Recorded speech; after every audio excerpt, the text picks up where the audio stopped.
evening. Welcome to episode 52 of the Ear Hustling Podcast. I am James. Eric, how you doing? I'm doing good, James. How's it going with you, buddy? Going well, man. Going well. Thanks for asking. Hey, listen, man, we're gonna jump right in. It's every now and then we have a show that is just is something very serious that just kind of puts us in a mood that we just kind of want to jump right in. And this is one of those episodes. This is episode 52, SB 202. What is it and what does it mean for you? We have some very special guests here that we're going to bring in right now. We have three sitting state representatives that is here representing Georgia. We have representing the 61st district here in Atlanta, sitting since 2003, Representative Roger Bruce. Welcome, Mr. Bruce, to the show. Thank you. Thank you, sir. We have Representative Jasmine Clark from the 108th district in Lilburn, Georgia. Welcome to the show, Dr. Clark. Thank you so much for having me. No problem. Thanks for being here. And last but not least, from the 99th district in Norcross, we have Representative Marvin Lim. Representative Lim, welcome to the show. Thank you as well for having me, and thank you for shining a light on this very important and serious topic. No problem. Thank you all for being here. We know you guys have been in session and it's been long hours and you probably can't wait to get to bed. But this, honestly, you guys being here really shows how important the topic is to you all. And we're so grateful to have you here to educate our listeners on exactly what SB 202 is. So without further ado, Representative Bruce, we're going to just jump right in with you. What is SB 202? It is it's a law now. It was a bill that basically is voter suppression. It is a bill that was enacted based on a lie that there was some fraud in the voting process. There's no evidence to support that there was any fraud. And it is totally based on a lie. That's powerful. So explain to the audience, it's based on a lie. How in the world are we here now talking about it being law? It's law because the members of the Republican Party were looking for an opportunity. It's just me talking now. Looking for an opportunity to find a way to suppress the vote. If you can't win the vote by getting more votes than the other person, you rig the election to have fewer people vote, for the opposition. And so they're making it difficult for minority voters, elderly voters, people that will typically vote with the Democratic Party. If you make it more difficult for people to vote, they may not do it.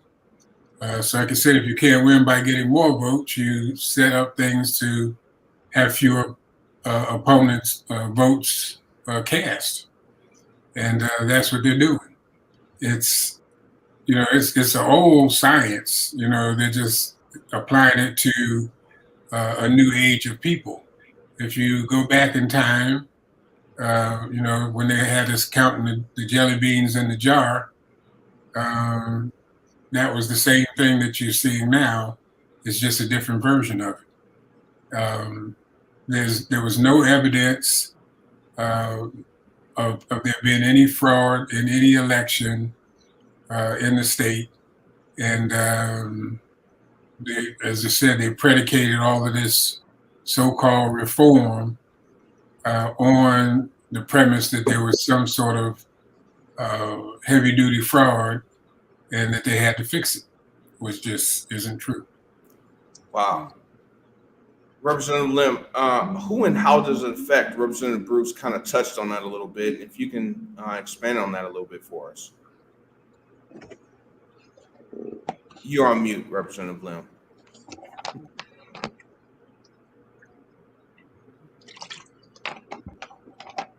All right. You would think after a year of doing this, I would know how to do this better. Apologies for that. Whom does this affect? Very simply, this disproportionately affects BIPOC or minority voters, voters of color, lower income voters. And I think the best way to show that is kind of to talk a little bit through what the bill does. And there have been many variations of it, but there's probably three top issues there. One is that it allows very much for basically legislative takeover of the county election board. So we know that every county, and this is true throughout all 50 states, counties administer elections. Every state has their state elections boards, but counties are the ones closest, and they're the ones that know best how to do it. Well, President Trump and many others in the Republican Party weren't quite happy with some of the results. We know, in our three's opinion, the real fraud was President Trump asking in Georgia for those 11,000 votes, trying to find 11,000 votes. This would make that kind of thing easier by allowing for legislative takeover of the state election board. They have stripped powers away from the Secretary of State even to prioritize legislative appointments to the state elections board, which can then take over county boards. And again, that's huge because I'm tying that back directly to if they want to try to quote find votes, I'm using air quotes on a podcast, then this makes it easier to do that. Another thing it really does, and this is equally important, is it expands upon already restrictive voter ID requirements. What it essentially does is we know that in this pandemic year, a lot of people very much took advantage of absentee voting here in Georgia, certainly, record turnouts.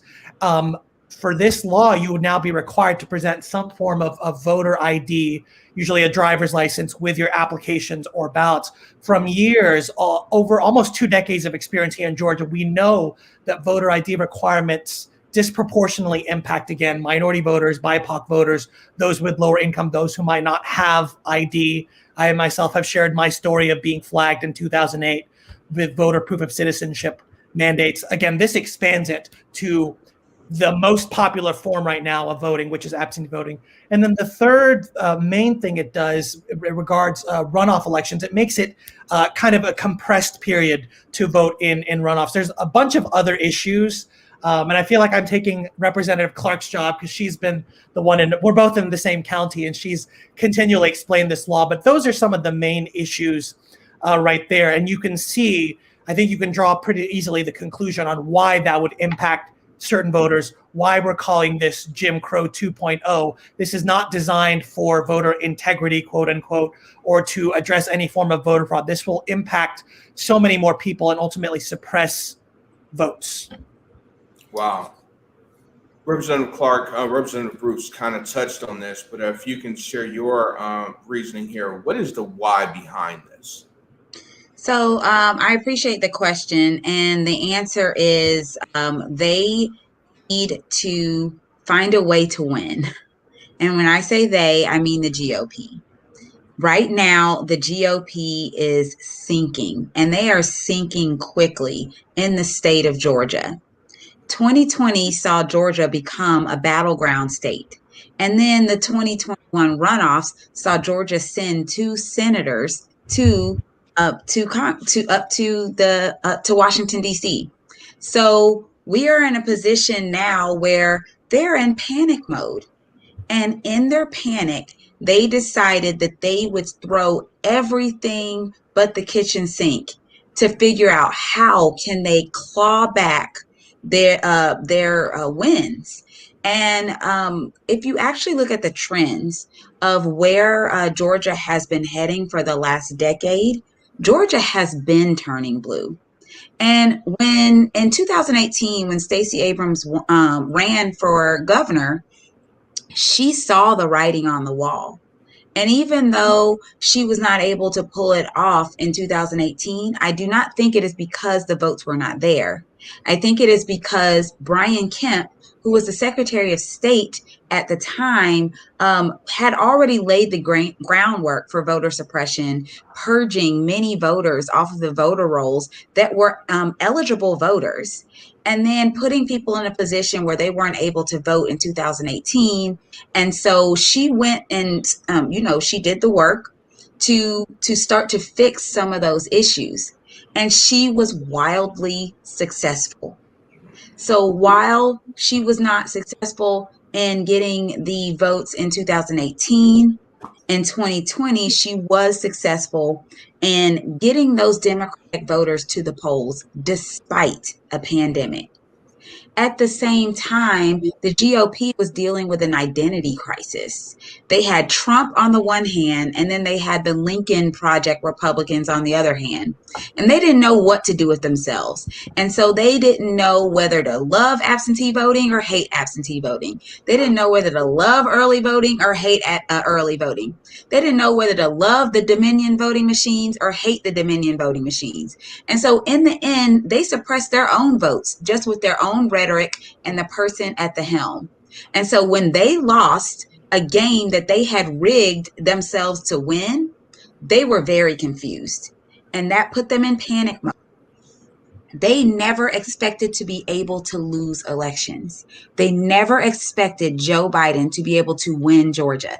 It wasn't even on their radar. This is from conversations I've had with members of the GOP. It just was unfathomable to them.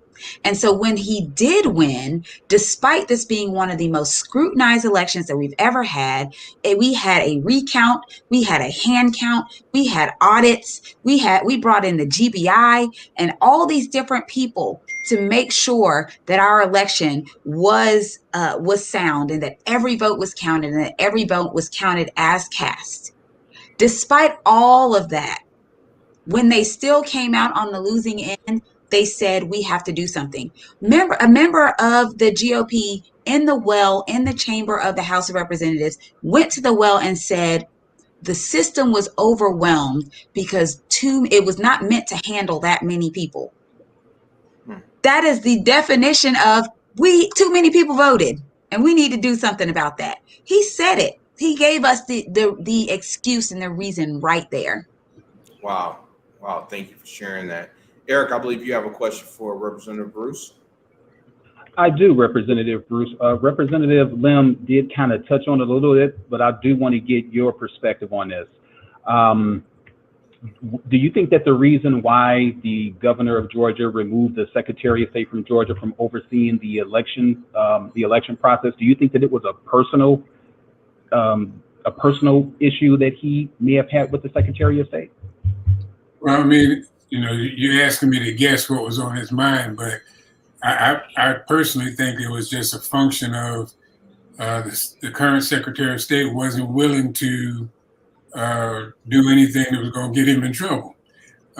He did not want to rig the election. He did not want to go manufacture, I think it was 13, you said 11, but I think it was 13,000 votes. He didn't want to go and find him in a desk drawer somewhere. And I think it was just a pure function of self-survival. He didn't want to be the one going to jail for rigging an election. Wow.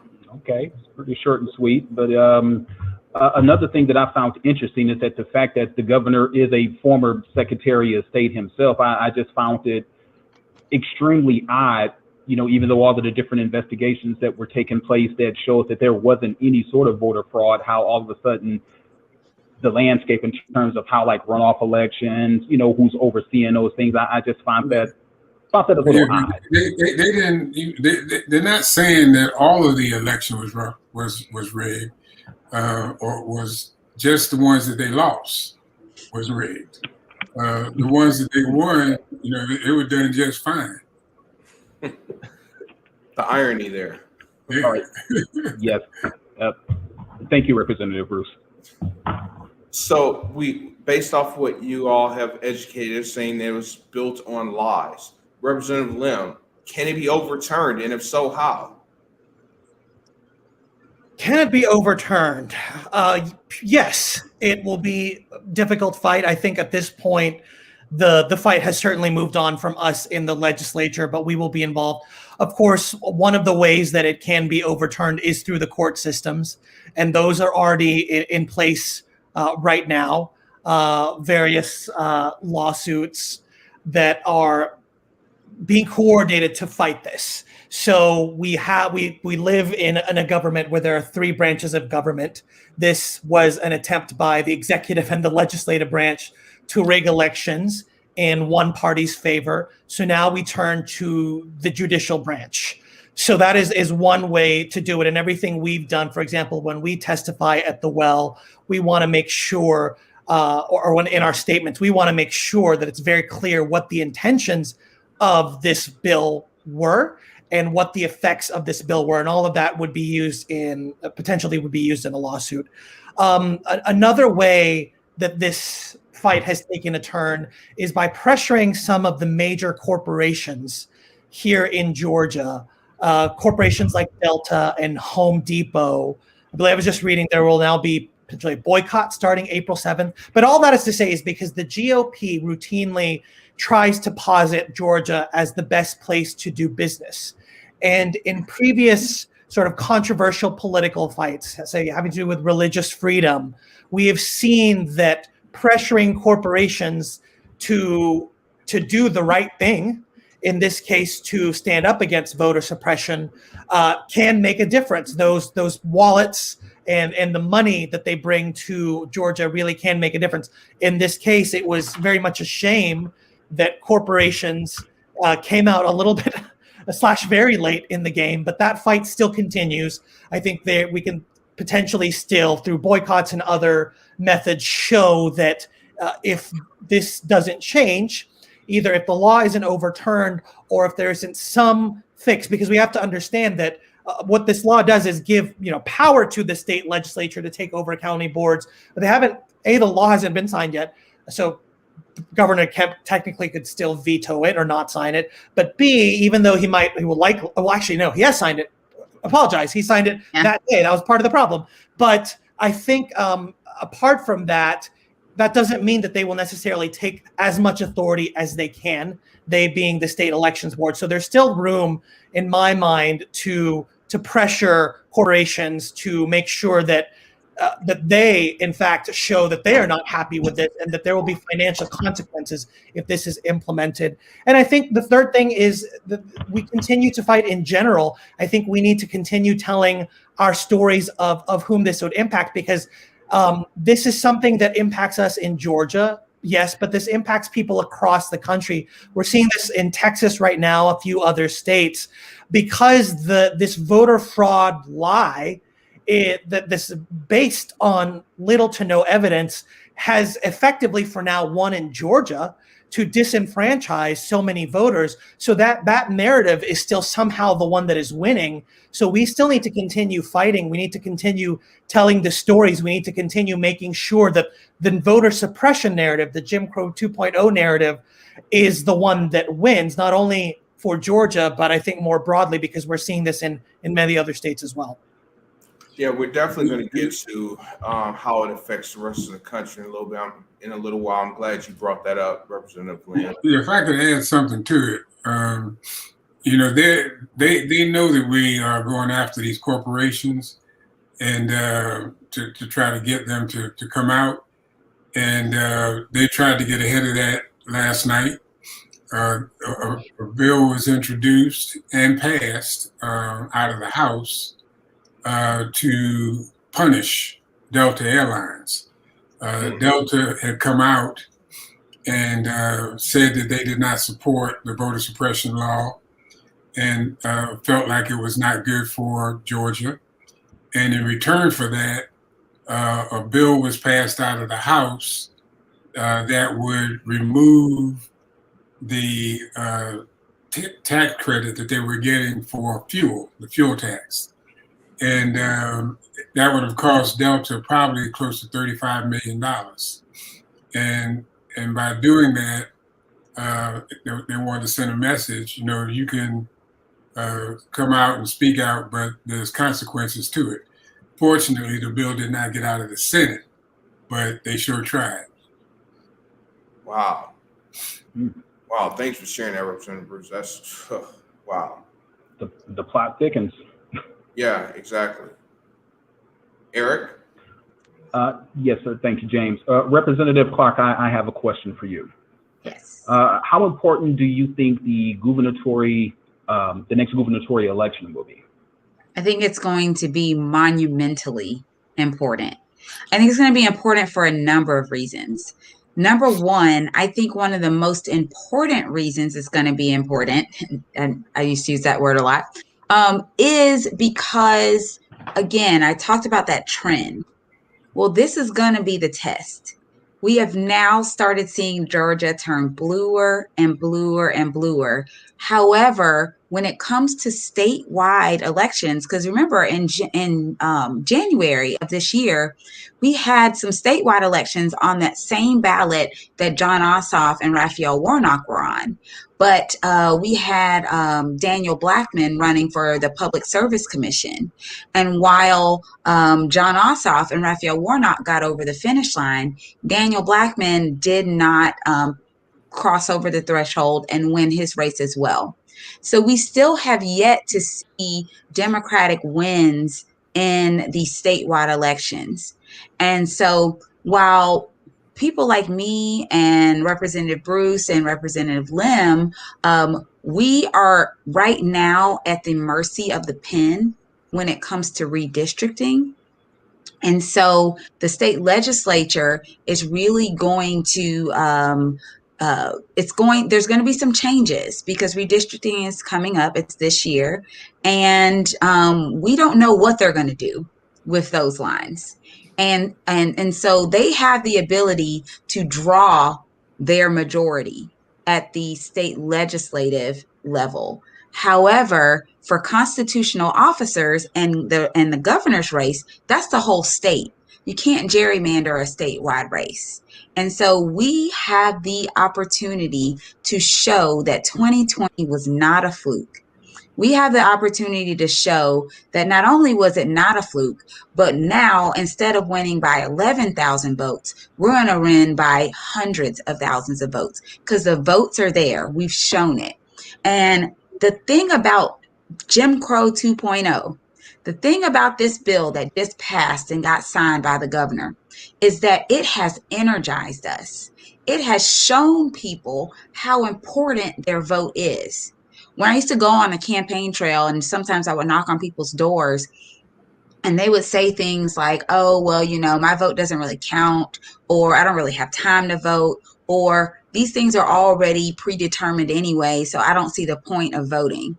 I think when we pass laws that claw away your rights to the ballot box and your access to the ballot box, when it shortens a runoff from 9 weeks where you have time to learn about who's in the runoff and you have time to make a voting plan to 3 weeks where there's only 1 week of early voting and no weekend voting. Think about how different January 5th would have looked if we had 1 week of runoff of early voting and no weekends to vote early in that runoff election. Mind you, millions, over 1 million people showed up for that election. So just the contracted period itself is going to guarantee long lines if we get as big of a turnout as we did in this last runoff. So put all those things together and we are showing people, they are showing people that your vote is important. It's important enough that they want to take it away from you. And so I think that people are seeing, their eyes are being opened to what's going on. The pandemic was horrible, but one of the things that allowed people to do was pay a little bit more attention to their surroundings. And now there are a lot of people who weren't engaged before that are engaged now. They have grassroots organizations are ready to mobilize. And I think that the 2022 gubernatorial elections are going to be one for the record books in Georgia. Wow. Thank you. I've got one other question, James, before you go on. Potential opponents for Governor Kemp. I know you can't speak for anybody, but potential opponents. I know who I'm rooting for, but I think people are waiting to hear what Stacey is going to do. I agree. And once if she announces that she's not going to run, there will be at least 6 or 7 people that will, say that they are going to run. But I don't think that right now, with her popularity and her resources, that anybody's going to want to go up against her. And I also want to point out that right now, I'm not even sure it'll be Abrams versus Kemp if Abrams gets in, because I don't even know if Kemp is going to make it out of a Republican primary. Because, on the Republican side, I talked about this earlier, you got your Trump versus your Lincoln Republicans. And I don't know. The Trump Republicans want Kemp out of there. And the Lincoln Republicans want Kemp out of there because he was just basically Trump's lapdog in Georgia. He was Trump 2.0 in Georgia. And so, I heard in the background the question about the deadline. Qualifying isn't until March of next year. So people will begin announcing way before that, but people have all the way until March of 2022 to decide if they're going to run for that office. I would not recommend waiting until March if you plan on running for governor, but that is when you have the opportunity. All right. Thank you very much. James? Thank you. Representative Bruce, what can the citizens of Georgia do now? We heard Representative Lim speak of boycotts. What else can citizens do? Well, I think he hit on the major things. The boycotts have proven effective in the past. I think we need a buddy system where nobody goes to the polls by themselves. Nobody votes by themselves. You get, 5, 10 of your best friends, and you make it an event, and you go to the polls.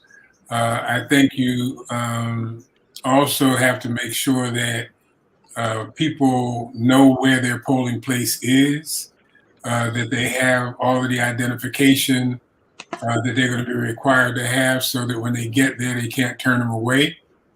We're going to have to learn what the new rules are, just like we did before, and come up with ways, to work with the rules, but work those rules better than they thought we could.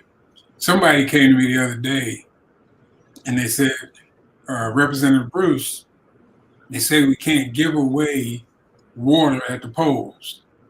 And I said, correct. They said, well, can I sell water for a nickel? I said, good question. I don't know. And so they're going to be people that are going to test these new laws, just like we did in the old days.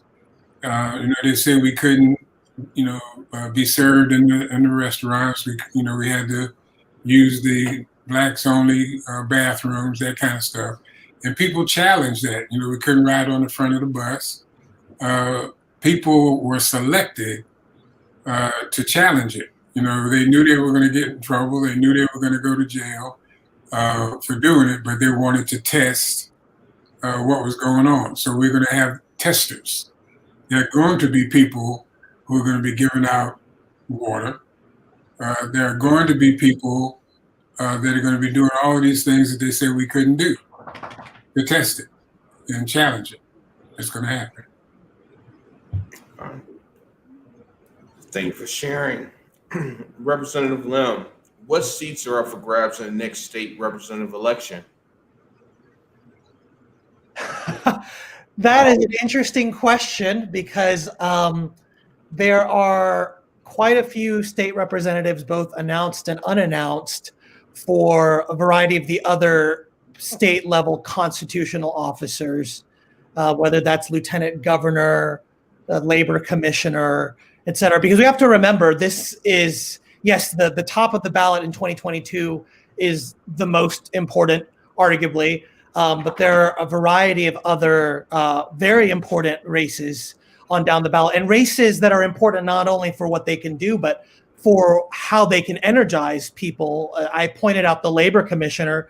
I think that's one position where there's appears to be some bipartisan agreement that there's a lot of dissatisfaction with what's gone on there with the handling of unemployment claims, with hundreds of thousands of claim backlogs.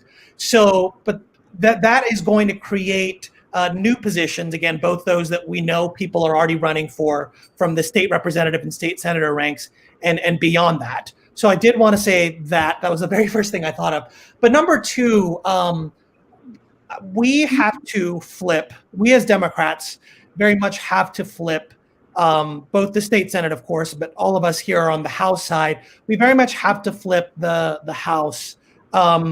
Representative Clark and Representative Bruce, correct me if I'm wrong, I think we have to flip 14 seats. We are, yes. Yeah, 14 seats to get into the majority.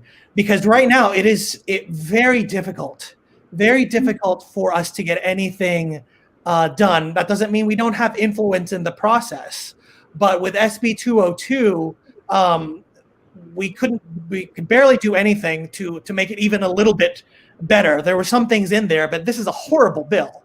And we could not do anything as far as the legislative drafting process to make it better and voting it out. So there are a lot of those seats. So to tack on to, what people can do, I think as citizens, we do need to buddy up. There is going to be more challenges in making sure that people have all the proper ID, know where their polling location is so that they don't get turned away and have their votes not count. But I think people also as citizens should be watching out for others who might run. That qualification deadline of March 2022 that Representative Clark mentioned, that also applies to every other state race, including the state legislative races. And I would encourage everyone listening, particularly in Georgia, but more broadly speaking, anyone who might be thinking of running for themselves or think there's someone good in the community, because we do need people that will rally people to the polls. Because there is that, last thing I'll say there, we often tend to think of things from the top of the ticket down. Like if Stacey Abrams runs, of course, she's going to generate a lot of people. But there's also a lot that can be said for the efforts that Representative Bruce, Representative Clark, Representative myself makes in our local communities. They might turn out for different reasons. They might turn out because of the labor race. They might turn out for a very local race because there are 159 counties. So having that level of local turnout can be energized by having the right candidate running for state representative. So a short answer to say that is there are going to be quite a few state legislative races in play. Okay. I love Can I the add idea. something to that?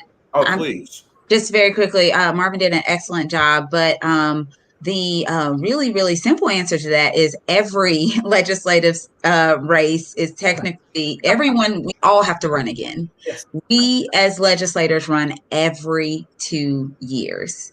And I say that to say that if you have a legislator that you love, then maybe running for a state house is not what you want to do, because they're probably going to be running again. But just pay attention to announcements that are made in the coming days. But I also don't know if a lot of people realize that even Congress, the House of Representatives, they run every 2 years as well. I don't think a lot of people know that. I think they see people that have been there for years and years and years, and they just kind of think that they're just there. And they don't realize that they're running every 2 years also. And it's only the Senate that is every 6 years. However, Raphael Warnock will have to run again because he's just finishing up Johnny Isakson's term. So our ballots are going to be pretty long in 2022, even though it is a midterm election. And I think right now, this is the test, because historically, with 2018 being the exception, Democrats are known for not showing up in midterm elections. Show up for presidentials, we show up every 4 years, but those midterms, we are less likely to show up historically. I think we're seeing that change now that people are paying attention. However, we got to keep that going. We cannot lose this momentum. We cannot lose people in this process, because we need them to show up in 2022 the same way they showed up in 2020. And I will just add one last thing to that. and actually, Representative Clark mentioned this earlier, but to the point about we're all in play, Representative Clark mentioned that redistricting is happening this year. We in the state legislature will go back, we believe in October at this point, to deal with our state legislative seats. We don't yet know how that will impact where our districts are drawn. Likely there will be some change to every person's district. But I say that not just to say that's how this will impact all of the 180 seats in the Georgia General Assembly and all 56 seats of the state Senate, et cetera. But I think that's another opportunity where it's going to be absolutely crucial for residents in Georgia to make sure that their voices are being heard, that they're watching the process, particularly if they're in so-called communities of interest. We need to be watching out for every form of suppression, and that does include gerrymandering. That includes racial gerrymandering. That includes partisan gerrymandering. And so I think citizens and residents here in Georgia can have a lot to have their voices heard, to make sure that those lines are drawn fairly, because they will be drawn largely at the will of the majority party right now here in Georgia. Representative Grimm, I do have a question. You kind of touched on it a little bit. So the realignment occurs based on, like, I guess your constituents, they figure out how to rezone more or less, and does that get signed by the governor once the realignment has been configured? That is my understanding. This will be my first redistricting. We are going to go back in this, again, like I said, this October for about, I believe, a 1-week session where we will essentially pass a law on what the maps are going to look like, and then the governor would have to sign that into law. Yeah, and we're also, in the past, and I think it's still the case, if they do what they have to do up in Washington, they would have to approve the pre-election piece of it was wiped out. But the post-election piece of it, I think, still is in play, where they would have to be certified. But it's just like any other law. Okay, thank you very much. Representative Clark, I have a question for you. SB 202, because I was doing some research on the Voting Rights Act of 1965. Is SB 202 a violation of the Voting Rights of 1965, specifically Section 2 about suppressing votes? Absolutely. And if you look at some of the lawsuits that have been filed, they point specifically to Section 2 of the Voting Rights Act. And I think one of the issues, and Representative Bruce brought it up just now, is that the Supreme Court got it wrong when they said we no longer need pre-clearance in places that have historically suppressed votes, like in Georgia. Georgia is on that list. We have a history of doing this. This is not our first rodeo. It's not even our second rodeo. This is it's in our DNA as a state. Unfortunately, it is an unfortunate truth about our state. And the Supreme Court, when they got rid of those enforcement parts of the Voting Rights Act and said, oh, I think that, we've come a long way, and I don't think we need this anymore because we've all learned our lesson. It was like the moment they got rid of that, the GOP jumped on the opportunity to suppress votes like clockwork. It was like they were waiting for, they were waiting for their get out of jail free card, and they took advantage of it immediately. And so, yes, this is a violation of the Voting Rights Act. Yes, this is a violation of probably the 14th Amendment and probably other amendments in the Constitution as well. This bill, like other bills that have passed through our House, is unconstitutional. This law is unconstitutional. And I hope that we are able to see the courts do right by the people in Georgia in this case. I will say this very cautiously. that while I do not know who are the judges that are seeing these cases, I do know that Mitch McConnell did have free reign to appoint a lot of very conservative federal judges. I do not know that any of those appointees are in Georgia or that they are the ones that are going to be seeing this bill, but we do still have to realize that we have a very conservative Supreme Court right now. And we have lots of conservative leaning judges in the federal courts. And so we're going to have to really pay attention to those cases. And I really do hope that someone with good sense recognizes that there are provisions in this law that are absolutely positively unconstitutional and should not go forward. You know, I have a concern about the courts. What you're going to see, if we get some of these courts where the judges come out in favor of overturning these things, they will change the courts. If you have a court that has, and there's some that may have 3 judges as a panel, they'll change it to 5.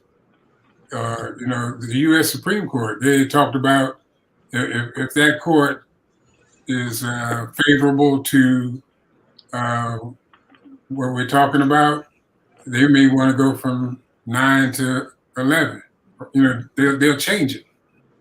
That's their pattern, is to when they don't get what they want, they change what exists.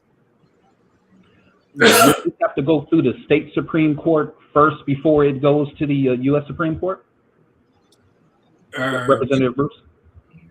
Typically, you know, you go, you know, they can appeal it to the federal court, and it may not go to the state Supreme Court, but it could be appealed to a federal court.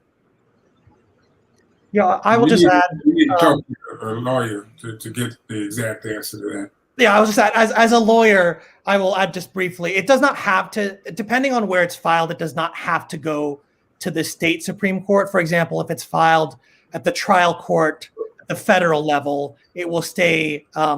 It will go directly to the federal appellate court and then the federal Supreme Court. So it does not technically have to go through any of the state courts, depending on where it's filed. And that's part of the strategy for any lawyer, is where you're going to get the most favorable ruling. But I think part of that is sort of regardless of where you are, whether you're in state courts here in Georgia or in the federal courts down here in Georgia, or the 11th Circuit, which is the one assigned to Georgia at the federal level, or the state Supreme Court. It's very conservative all the way around.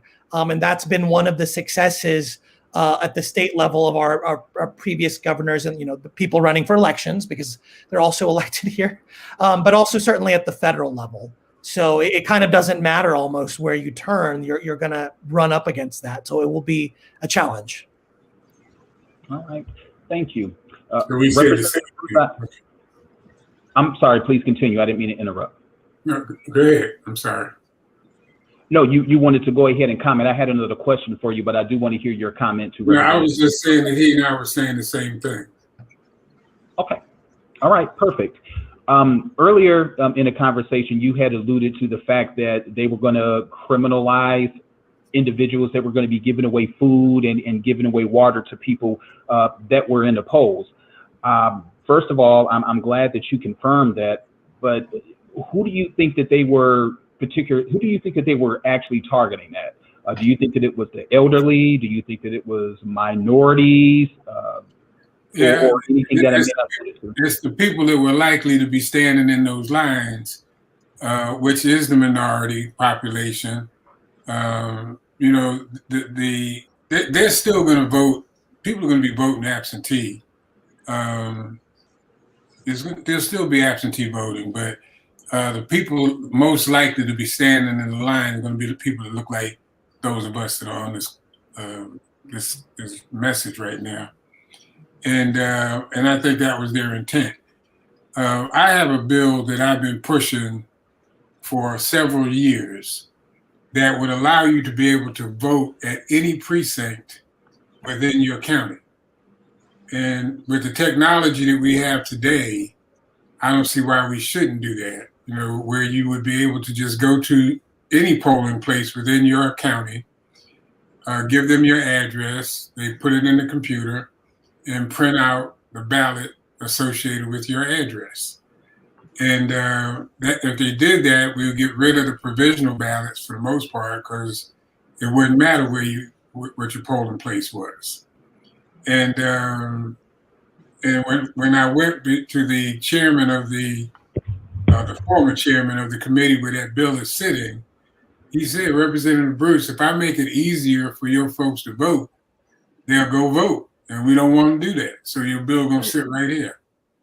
I mean, he was very clear about it. Needless to say, I wanted to reach across the desk and choke him, but can't do that. Understood. You can do it Representative Lim. eventually, Representative Bruce. You can get away with it. Representative Lim, I have a question in terms of what the potential penalty may be. You know, if someone does violate the Food and Water Act, we'll just call it the Food and Water provision, misdemeanor, felony, what would be the consequences behind that?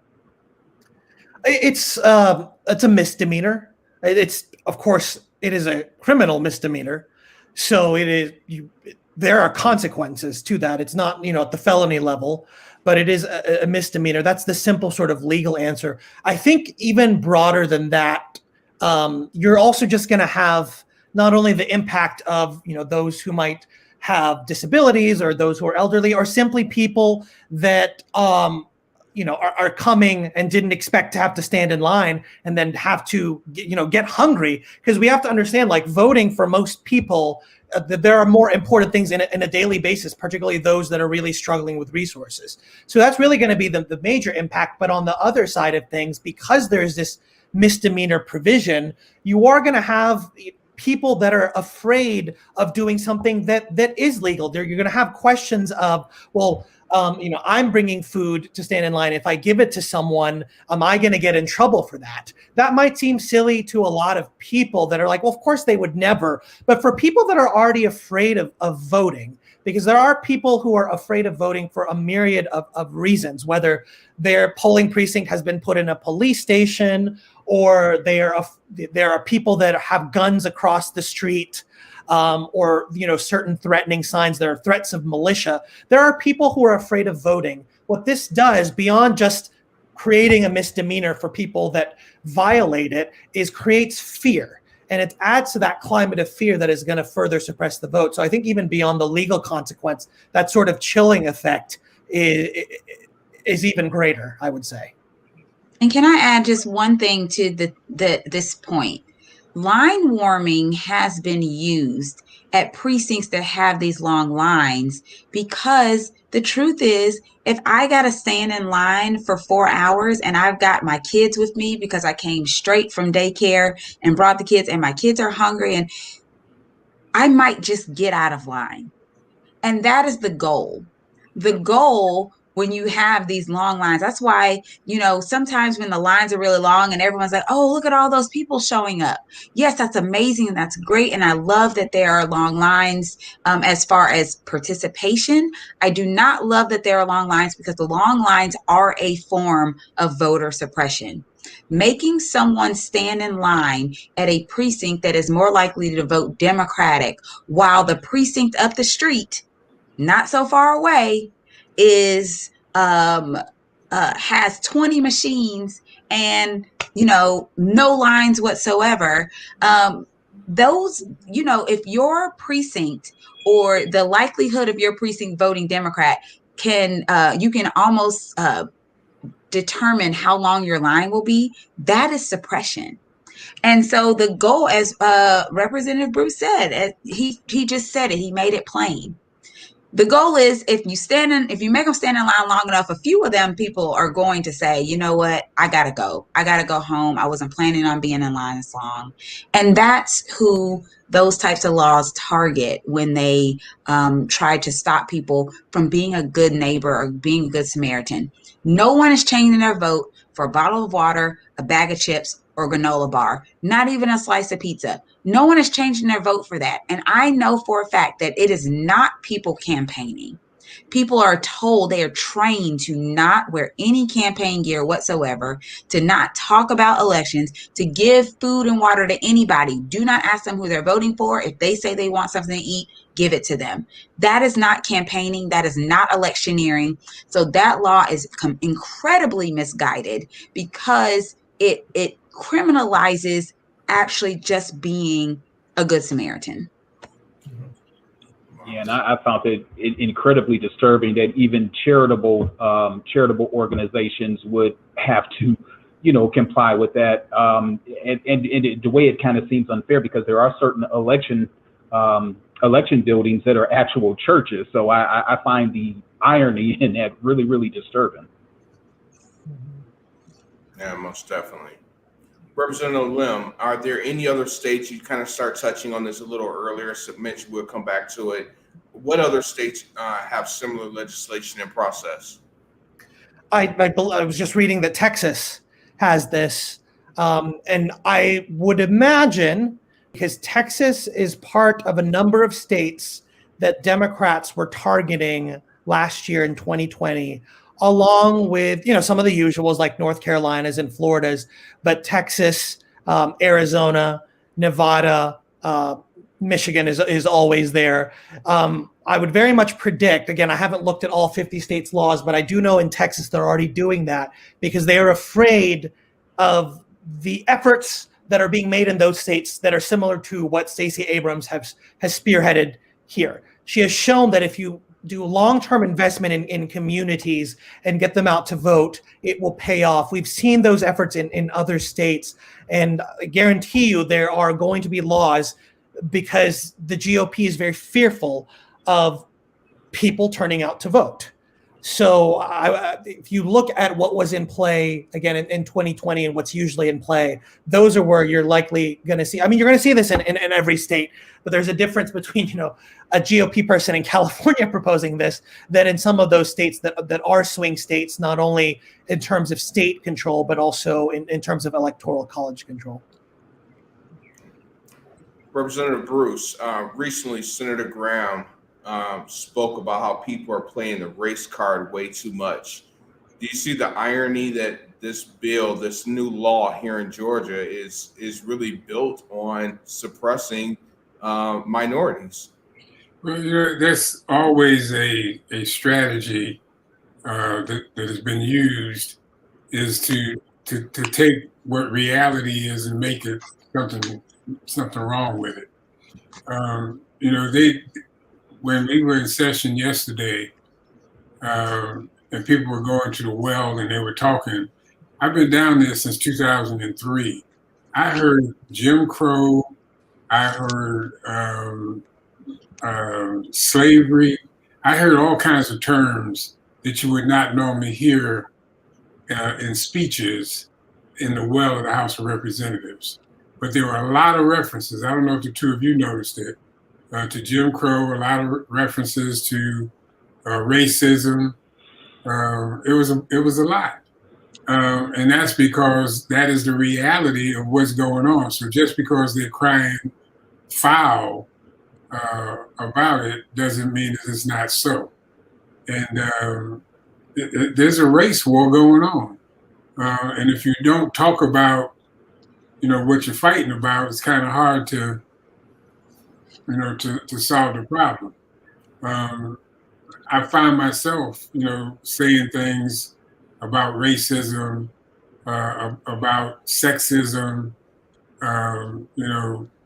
genderism and all these other things, because that's what they are discriminated against. And if you don't say it, outright, you can't address it, and I think that's one of my strengths down there is that if you call it the way you see it, you have a better chance of resolving it. When I was, I can't remember how many years it was, but they've had one Saturday session. Like I said, I've been down there since 2003. We've had one Saturday session in that whole period of time. And what was supposed to happen on that one day was that they were going to get rid of all of the Jim Crow laws that were still on the books. Nobody was paying any attention to them, but they were still on the books. So they called themselves having this family day. They brought the kids down, and they had, all of these bills that we were going to repeal. And I'm sitting there and I was listening to all of that stuff. I'm using stuff because I don't want to say the other words. But I'm sitting there listening to it, and it really got to me. And we had two people there, two members that were really advocates for a lot of the crap that was going on. And I kind of lost it, and I went to the well that day, which I go to the well, but I don't go very often. If you go too often, people don't pay any attention. And but I went to the well that day, and I said, I'm glad we're getting rid of the Jim Crow laws, but we still got Sue Crow and Earl Crow.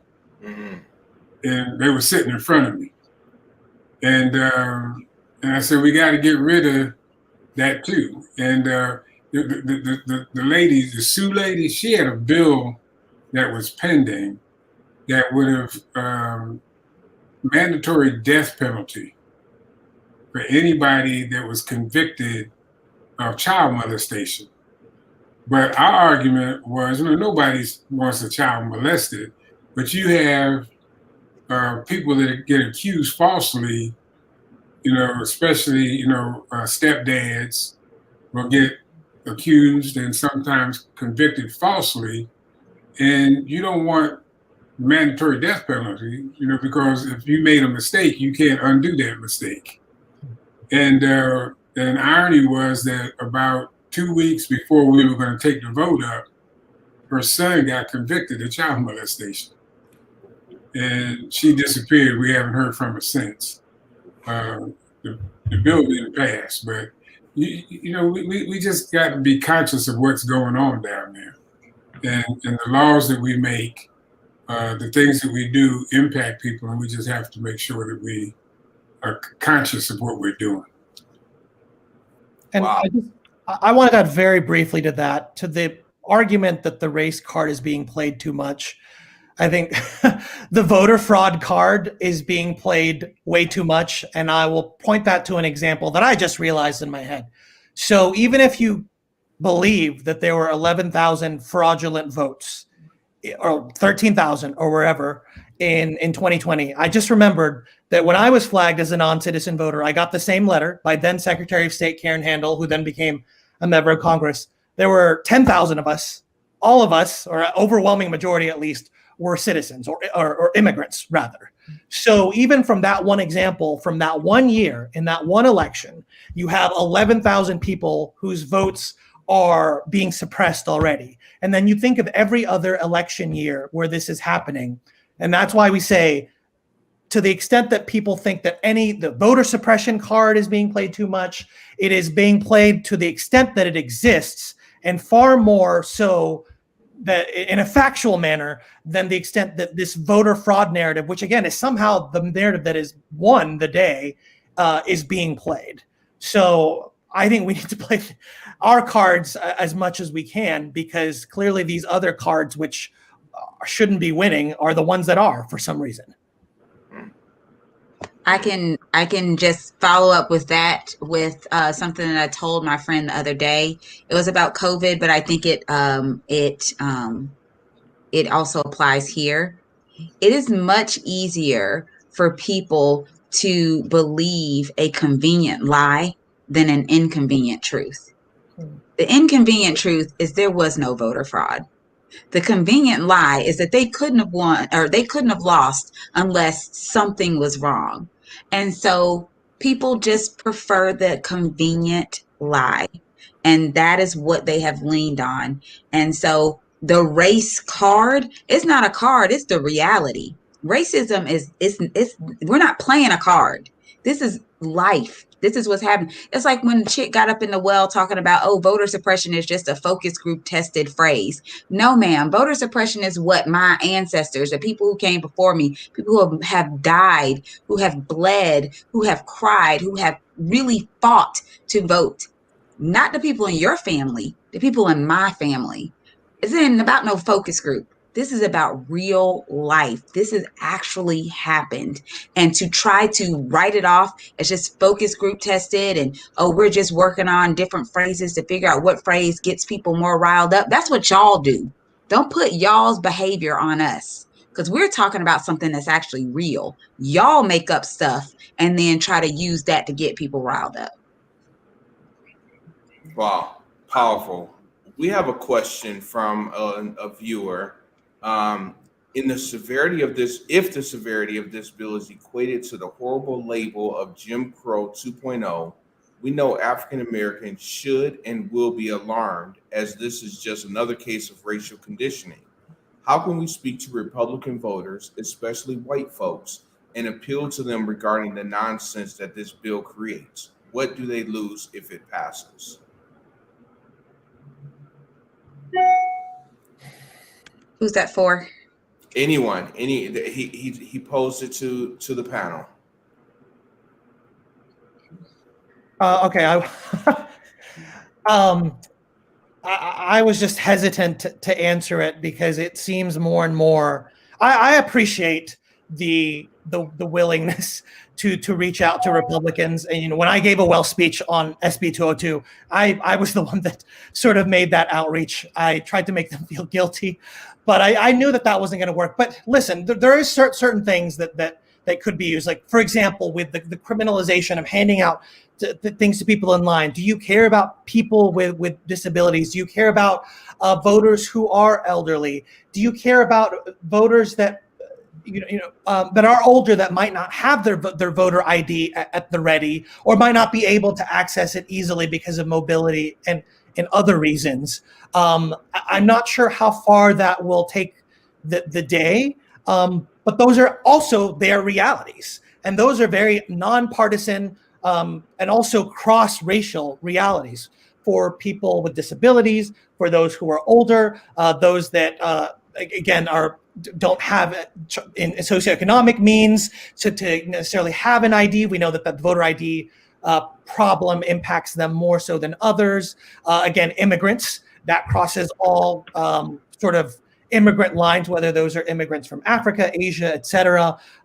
This is something that will make it worse for them, as it has for me with voter ID laws. So those are some of the factual realities that one could use to say this is the bottom line and how it will impact people that you purport to care about. I won't say that will carry the day, but those are still factual realities.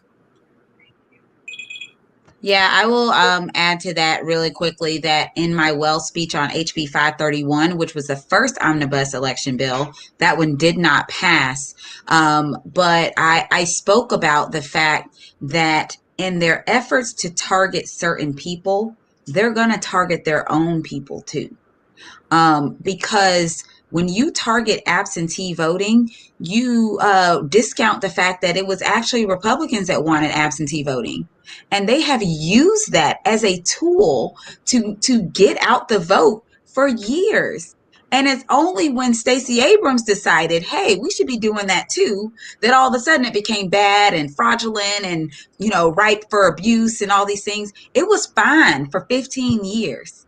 And it wasn't until we started doing it that they all of a sudden felt like there was something wrong with that process. So when they mess with it, they are going to lose their own voters. I'm telling you right now, they do not like the voting machines. Those voting machines that we have, they do not like them. So they want to vote on paper. The only option we have to vote on paper in Georgia is absentee ballots. Well, when you screw with absentee ballots, when you shorten the period that you have to apply for the absentee ballot, and you shorten even more the period that the counties have to send the absentee ballots out to voters, so it increases the likelihood that some people won't actually get their ballot, you're screwing with them too. And so they need to know that. They need to know that this is not just going to affect people of color. Because the thing is, if you tell them it affects people of color, they don't care. But if you tell them now, Jim Bob and, Mary and all the people that used to come to the GOP county party meeting, and we would hand them absentee ballots at that meeting and tell everyone to fill them out and go ahead and apply for your ballot, we're not going to be able to do that in the same manner that we were able to do that before. We're not going to be able to, because we changed the law. And so now we're going to make you go vote on those machines you don't trust. And then when the outcome of the election doesn't go out your way, you're going to distrust them even more. So, they're going to be affected whether they want to acknowledge it or not. And they'll see. They'll see. No. Well, I know we're coming up on time here. We do have a few more questions. Eric, I think you have another one. Yeah, I do. Representative Bruce and anybody else who wants to chime in, please feel free. Ultimately, does anyone think that our former 45th president, because we really don't like saying his name, but does anybody think our 45th president ultimately was behind this change with the SB 202? I don't know that he personally. I think people are giving, this is my opinion, giving Trump way more credit for being smart enough to think all of this up than he deserves. I think that he's just the voice, because he was willing to say and do pretty much anything. But I think there's an organization of some sort that's behind him, basically just using him as the mouthpiece. I just can't give him credit for being that smart to think all this up. Okay, that's fair enough. Eric, that sounds a little familiar, doesn't it? It sounds very familiar. Yeah. I do think, though, however, that he was the catalyst, and that just his voice and his boisterousness and his objections. Right. His willingness to say what others won't say and to do what others won't do. Right. Like and that helped propel this process. Yeah. But I think that there's a overall plan for how they're going to keep power. And he was a vehicle. He was a mouthpiece for whatever this planning group is that's trying to keep power. He didn't come up with all this himself. I can agree with that. He didn't have the mental capacity to do it. I can agree with that. Okay. Does anyone think that he is going to make another run for president? If he's not in jail. Okay. I don't want to speak into existence anything of this sort, so I will not answer the question. All right. Here's to hoping what Representative Clark said. I'll second that. So, Representative I'm Clark, empty, but I'm third. you may not be able to go into much detail, and we respect that. Let's talk about Representative Cannon. Can you tell the audience what happened and what went on to your knowledge? Is this for me? Yes.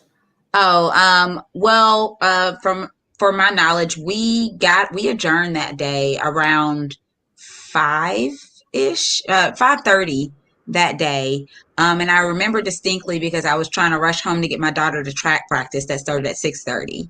The governor scheduled to sign that bill. Now, for context, that bill got passed in the House in the morning, passed in the Senate that evening, and then went straight to the governor's desk. Like, in the history of the time, haven't been that long, that was really fast. It was a really fast process. So anyway, he's scheduled to have it at 6:30. He told the press he was having it at 6:30. Normally, on a bill that he is proud of, he will proudly sign that bill out in the rotunda or out in the in front of the South Wing steps, and there will be people standing behind him, and people can watch, and the press are there, and it's a little bit of fanfare for a bill that was 100 pages. You would think he would be proud enough to do it out in the open. However, instead he chose to do it inside of his office, and he only allowed 6 people to be in the room with him. These 6 people happen to be 6 white males. So you got 7 white males in a room, and the scene is that while the governor is signing this bill, above him is a portrait of a South Georgia plantation. So we're signing Jim Crow 2.0 in this room, flanked by white men in front of a plantation. So that's the scene. Keep in mind they also had on masks. Yeah. Yeah, and everyone had on masks. Perfect. So outside of this door, Representative Cannon and a small group of protesters, probably like 5 or 6 of them, were outside of the door. Representative Cannon knocks on the door. The police officer says, "Oh, you can't go in there." And she's like, "Why? I work here. This is a signing of a bill that just passed out of here. I'm a legislator." And the police officer's like, "You can't go in there." She knocks again. They basically get upset that she is challenging their authority, and they commence to drag her away in handcuffs. And at some point in the scuffle, and by scuffle, I mean them dragging her, and dragging literally backwards. Like, they didn't even give her the courtesy of letting her see where she is walking. They are pulling her backwards. They claim she stepped on their foot. Well, I don't know about y'all, but if you're having to walk backwards, you can't see where you're going. I mean, you're liable to step anywhere. I don't even know that his foot got stepped on. There's no real evidence of that because I watched the videos and I saw nothing like that. But anyway, they from that point, they put her in a police car and they charged her with 2 felonies, felony obstruction and another felony for disturbing the legislative session. That second one doesn't make sense. We were out of session. And they say the governor signing a bill is an extension of session. I would challenge that immensely. I do not believe that to be true. He is a part of the executive branch. He is not in the legislature. So, but that's neither here nor there. It'll be heard in court, I'm sure. She has a legal team that's going to fight this. Altogether, it was her challenging authority, her going and saying that what you are doing is wrong, and you know it's wrong because you're doing it behind doors. Knocking on a door caused her to be charged with a felony. But the real crime is what was happening inside of that room. And you mentioned that there was a small group of protesters, 5 or 6. And I just read today, as a matter of fact, that from the police report, the trooper stated that in the back of his mind, January 6th was on his mind, and he didn't want that to be recreated here. I thought that was extremely laughable, and it was a very poor excuse for his actions. Any thoughts on that? Have you guys seen his report or anything? I saw the report. I read it from top to bottom. My response to that is, number one, if he was afraid or if he was reminiscing on January 6th, then he probably needs to be mentally evaluated, because there is nothing equivalent to a bunch of white men with gallows, or to lynch people with zip ties, with Confederate flags and Trump flags, storming our U.S. Capitol to stop a democratic process and do God knows what to the vice president, and a woman knocking on a door. The two are not equivalent. There is no equivalency whatsoever. And if he believes that, then he probably should not be in his position. And I say that, and I would say that to his face if I had the opportunity. So we're in a final couple questions here. Representative Bruce, you've seen a lot since taking office in 2003. What are you concerned about right now outside of SB 202 here in Georgia, and what inspires you about where Georgia is going? Well, the fear, that's my mayor calling, but my concern is that we are going back in time, and that if we don't pay attention to what's going on, we're going to find ourselves fighting the same battles that we fought many years ago. I was watching a movie the other day, The Butler. I don't know if you've seen that movie. Yes, sir. And as I was sitting there watching the movie and seeing the battles that they were fighting back in the 60s, and I was saying, well, that's the same thing we're doing now. We're fighting those same battles right now. And so that's, what keeps me up at night, is that where I thought we had made some progress, it appears that we haven't made very much at all. As far as where I see Georgia going, I think that we are in a good situation in that there are people who are concerned about what's happening. There are people, black, white, Asian, all that are saying that this is wrong. And I think that is the majority, but the majority is not as vocal as the minority. And in some instances, the minority has more resources to get their message out. When you consider that the majority of the wealth in this country lies in the hands of, 1% of the population, that's a small group with a whole lot of resources to get the message out against, people standing together and doing the right thing.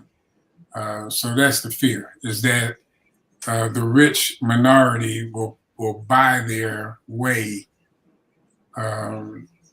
as we go forward if the rest of us don't stay conscious and fight this thing. Thank you for sharing. My final question, I speak for myself here. I'm sick and tired of praying for people who have lost their lives due to senseless acts of violence. We no longer feel safe in our schools. We no longer feel safe in our churches. Now we don't feel safe in nail salons and massage parlors. What is it that we can do to control guns? Now we're seeing so many attacks on our Asian American brothers and sisters. Right down the street from me, where I live, was where it happened here in Atlanta. What is it that we can do to get control on guns? And I'll open that up to the panel. Anyone who would like to take that. When you say gun control, what do you mean?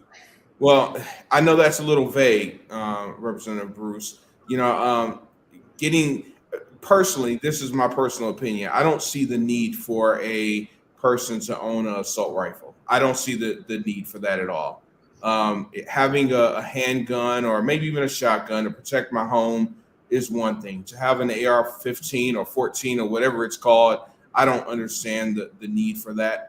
But these guns that are in the hands of people that are taking these innocent lives, how can we prevent that from happening in the future? I got mixed emotions about some of this. Because if you remember what I said earlier, I think that this is a bigger picture than what we've been talking about. This is, about who's going to be in charge and as time goes on. And sometimes he who has the bigger gun, if you think back in history, and I really believe that history repeats itself if you're not conscious of it. And if you think back, Great Britain and England, this was a small portion. If you think about Great Britain, that's not a lot of area. but they had big guns, and they went into other countries and took over those countries because their guns were bigger. Even those other countries were bigger, they didn't have the guns, and this was one of those countries. They came here and they took over, wiped out almost the entire Indian population, put them on, put them on reservations and things like that. And I think that there's a fear among some of our white members of this population that they're going to have to be armed in order to maintain control and power. So while they're doing that, they're telling us that we need gun control. And I'm concerned because what I don't want to happen is to find, and it may not happen in my lifetime, but I don't want to see us, disarmed, and then they, as the enemy, come forward and they are armed. I know this sounds really bad, but Marvin, you're shaking your head with me, so I think you understand what I'm saying. I'm thinking of the Black Panthers in the '60s. So, you gotta. I don't want to see our people disarmed while they're getting armed. So can I just push back on that and say that I don't think gun control is about disarming people. I know how to shoot. I love shooting. I'm actually a really good shooter. I have shot rifles. I have shot different types of handguns. I actually prefer handguns, and I know I'm probably one of the few people that if you've shot both, most people prefer the rifle to handguns. It's a little bit easier to shoot, a little less kickback. But that said, when we talk about gun control, it's not about disarming people. We're not saying that we're going to take anyone's guns. I think what we're saying is that people who have guns, we want them to be responsible with those guns. So when I think of gun control, I think of universal background checks. So people who shouldn't have the guns don't have the guns. When I think of gun control, I think of things like safe storage so that kids are not shooting themselves or shooting their little brother or shooting their neighbor in the head because they got access to a gun that they should not have had access to. When I think about gun legislation, I think about requiring that people have are able to show some level of proficiency on how to actually use that gun. The same way we have to show some level of proficiency before we can get in a car and drive off a car lot, because just like a gun, a car could kill people if you don't know how to operate it correctly. And so I think small things like that are things that are actually have bipartisan support across the aisle. This is not partisan, but those things get lost because the moment you say gun control, people say, oh, you just want to take all of our guns. And I'm like, I don't want to take your guns because I don't want my guns to be taken. That's not what gun control is about. And that's why I don't even use the term gun control. That's why I use common sense gun legislation, because what we're talking about is making legislations that keeps people safe with their guns. Like, if you have a gun, use it safely, use it responsibly. That's what I think of when I think of those things. But no, I am absolutely no to disarming because of what Representative Bruce said, and because a lot of times the arguments for disarming actually comes from a fear of people who look like me having a gun. They are, and it's weird. It's ironic because it's not people who look like me that are doing these mass shootings. And honestly, when it comes to threats to security in our country, white supremacy is that and a white man with a gun is more of a threat than me with a gun, or even someone that has also been stereotyped with guns, such as a person who presents as Muslim, them having a gun. A white man with a gun statistically is more of a threat. Yet we use sometimes we use these tactics to try to disarm people because they're not afraid of the white man with a gun. They're actually afraid of people like Representative Bruce and Representative Lim and myself and you all having the gun. And so that's where those laws are kind of born from. So responsible gun ownership should really be what we're talking about, and making sure that people who shouldn't have guns don't, but people who do have guns use them responsibly. And I'll just add to that. And my background of this is I've been a gun violence professional / attorney for 5 years. I agree with what both Representative Bruce and Representative Clark. So when Representative Clark gave her litany of good gun policy, totally agree with that, particularly safe storage and training. If everyone were trained and safely stored their guns, the 360 million firearms that currently exist in America, most of them would not be shooting up innocent lives or anyone, really. At the same time, I get what Representative Bruce is saying, because there are times when we talk about what seem like good, and I blame my own GVP or gun violence prevention community.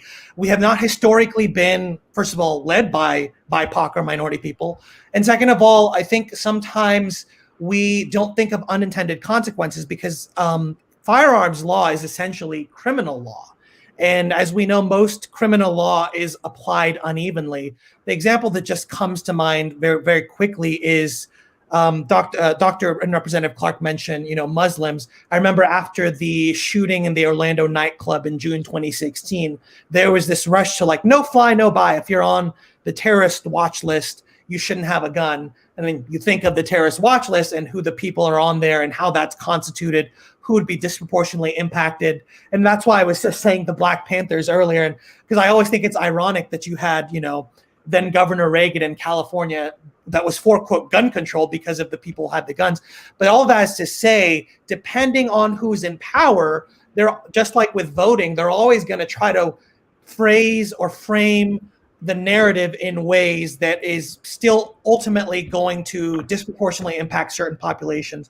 And we have to be careful about that always with gun violence prevention, sensible gun ownership. But I think at the end of the day, to really hammer it home with the question of what can we do, I think all of us on this call would agree that it is far more than firearms. And it's even far more to do with even the mental health, as important as that is, both on the side of people that might perpetrate firearms violence or those who might be harmed by it. Of course, here in Atlanta, and particularly being in the API community, that's something that is certainly on my mind as well. But the thing that's interesting to me is, as this country has become increasingly polarized and continues to be racially divided, we are going to have to find some way to humanize one another, because those 360 firearms are going to be around for a while, and people are going to have hatred for a while. And as long as as long as Republicans are in power, we're not going to get those sensible gun laws. So what can we do to humanize one another? Because I keep coming back to the fact that, in the history of America, the right has tried secession, they've tried insurrections, they've tried deportations, they've tried forced displacements, trails of tears, they've tried exclusionary acts, they have tried internments, they have tried everything. But no matter whether they try to get away or they try to send us away, we're still having to live together, and we live together in more and more, seemingly more segregated societies, which doesn't help, but we still have to live together. So this is not the straight answer to the question, but it's the broad answer of, to me, we have to figure out a way that we can humanize one another, but particularly figure out a way for, as minorities do have increasing power, BIPOC people, Black people, Asian people, et cetera, as they get more power, how do we not get seen as a threat? That's not our responsibility to do that by any means. I'm not saying that. But that, I keep coming back to that, and I haven't figured out how, because to me, it does go far beyond gun policy. It does go far beyond mental health. It goes to how we see people, how that perpetrator on March 16th saw the intentional acts of horrific violence he was going to create came from somewhere. How do we address that? I don't know, but I think it's far deeper than, the firearms problem, as important as that is. I mean, that is my profession. Okay. Thank you for that. You guys offered lots of different perspectives on that, and I really appreciate that. We're coming to an end here. We'd like to give an opportunity for any closing remarks that you all may want to share before we sign off. Representative Bruce, start with you. I just want to thank you for inviting me to participate tonight. This gave me an opportunity to learn more about my colleagues too. I think we were all on the same page with our concern for where this country was heading under the former president, former administration. And I think we're all looking for great things to come out of the new administration.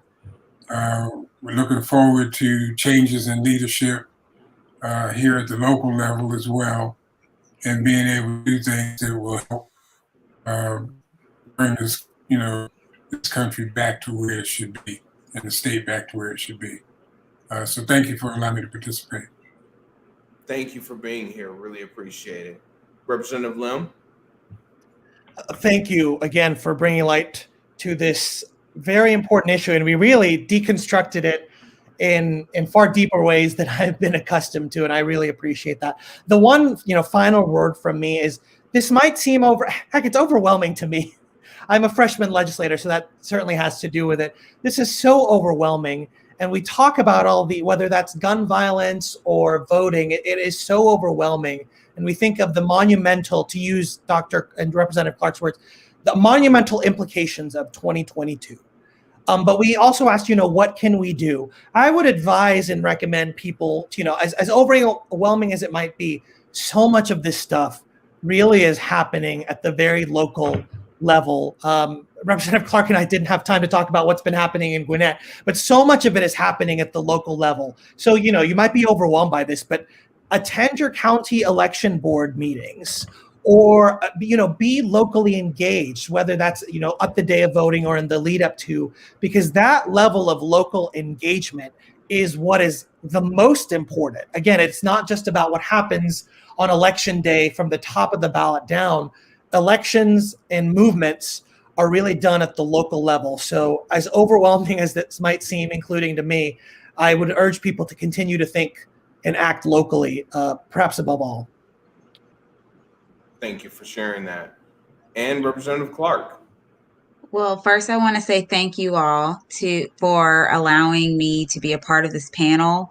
I really appreciate being on a panel with Representative Bruce, and I really, really appreciate being on a panel with my fellow delegation member, Marvin Lim. The questions were amazing.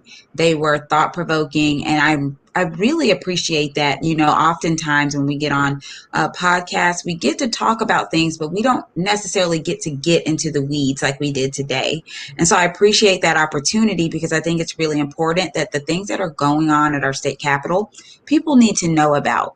But to Marvin's point, I also think it's really important that people know what's going on in their local communities as well. Know what your school board is doing. Know what your county commission is doing. Right now, it's really important for everyone to know what their county elections boards is doing. Go to your county website, click on elections, and sign up or subscribe to know or get notifications of when election board meetings are happening. Because right now is not the time to disengage. Right now, we need all hands on deck, everyone, working together, because we have a hill to climb for 2022. And it starts with taking steps now to get up that hill. Thank you so much. I think when talking to people, I think we think, oh, we're blue, we're okay now. No, this kind of proves, SB 202, this proves that we have some more work to do. So thank you all for enlightening our audience and myself and Eric on this very important topic. We really appreciate your time. I know you just got out of session. We would love to have you all back on the show anytime. Eric, do you have any parting words? You know what? I think everybody pretty much said a mouthful. Again, I want to extend, the same thank you that James did, to the three representatives. You guys have been pulling in some seriously heavy hours, so we definitely appreciate you, taking the time to educate us, inform us, and definitely show that there are some, some legislatures that are out here that really do have their communities in mind when they go to work every day. So I personally feel that with representatives like you three, that the state of Georgia is definitely in capable hands. And like the three of you were alluding to, 2022 is right around the corner, but today is when you need to start thinking about what direction you want your community to go towards. Don't just wait for the presidential elections. Don't just wait for the gubernatorial elections. Make sure that your mayor represents you, your city council represents you, your school board represents you, your treasurer represents you. So get out there wherever you are, vote, and make sure that you're not voting just for the sake of voting. Make sure that you do your due diligence on the candidate that's going to represent you, because you only have one opportunity to vote within a certain time frame. So please make it count. Well said. Well said. Well, we like to sign off by saying you heard it from our mouths to your ears. We thank everyone out there that was listening, the questions that came through. We weren't able to get to some of them, but once again, invitation is definitely open for you three to come back anytime. Thank you once again for your time tonight, guys. All right. Stay safe, Georgia.